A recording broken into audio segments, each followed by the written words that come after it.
Hi everybody and welcome to the Alex vlog.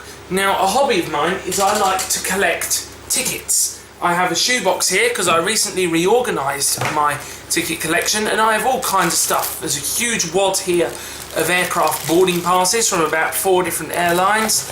I've got travel tickets, cinema tickets, there's even one there from a car wash, train tickets, the lot, you name it. In fact, I've even got a special bag here for tickets that I've accumulated overseas. There's a lot here. I mean, top one there's a train ticket from the underground system in Singapore.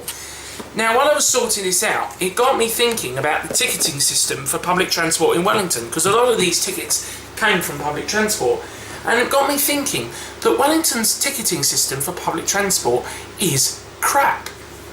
Now, I was born in the UK, as you probably know if you saw my introduction video, and in the UK I lived in London, and in London all you need to get around is one of these bad boys. It's called an Oyster card. I got this a couple of years ago when I went back to the UK for a holiday, and we ended up bringing it back with us, and it even comes with its nice little wallet there to keep it nice and safe. And what's that? I think that's actually the receipt from when we bought it. That's brilliant. Now, with Oyster, you can use this on any Transport for London service. The Underground, London buses, you name it. One travel card does the lot. Me? Here? No. Let's say that I wanted to get from my house in Porirua to Wellington Zoo. If I fancy a day out at the zoo, and I can't drive, so I've got to go on public transport, I need 3 different tickets. Firstly, I need to get a bus to the train station. That means though that I need to use my smart card for Mana Coach Services, the local bus company. But then when I get on the train, I then have to buy a train ticket, which looks a bit like this. They don't look like this anymore. They've changed the design of the tickets now because they've got new ones.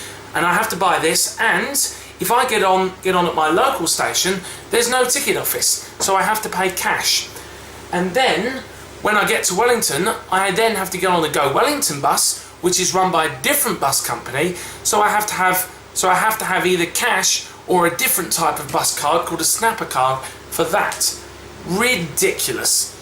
But that's not it, because I'm a student, I would need to show my ID card in order to prove my age, so I can get the discounted student fares. So that's something else that I need. So you're probably thinking, well, okay, well, it's just a case that there's a couple of different companies here, and that's just unfortunate. Well, it's more complicated than that, because there are 4 different bus companies in Wellington.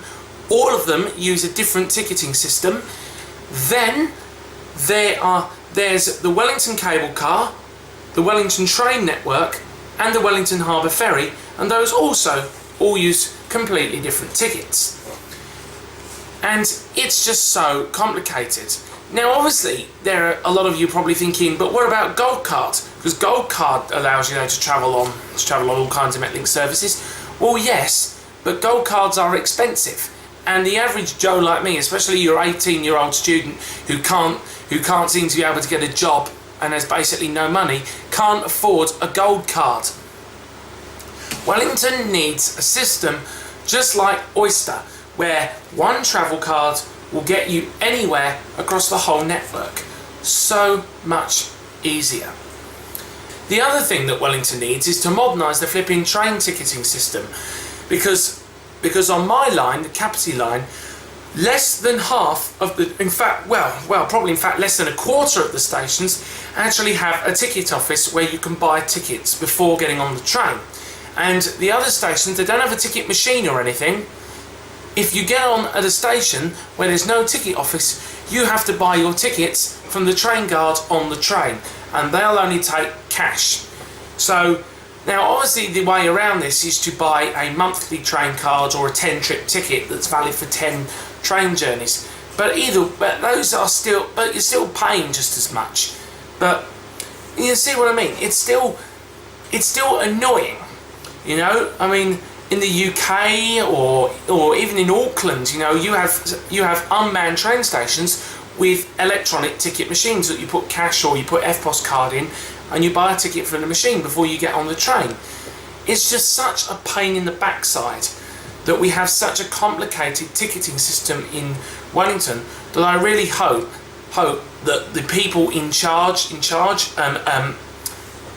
actually get it sorted out. And those people are the always useless Metlink, which is pretty much Wellington's equivalent of Transport for London. And they are a bloody useless organisation, if I have to say so myself. They do a really terrible job, but that's a rant for a completely different day. But in the meantime, we're stuck with the system that we've got at the moment, but hopefully in the future something can be done about it and we can have a single integrated system just like Oyster. That's it for now, guys. I'll see you next time.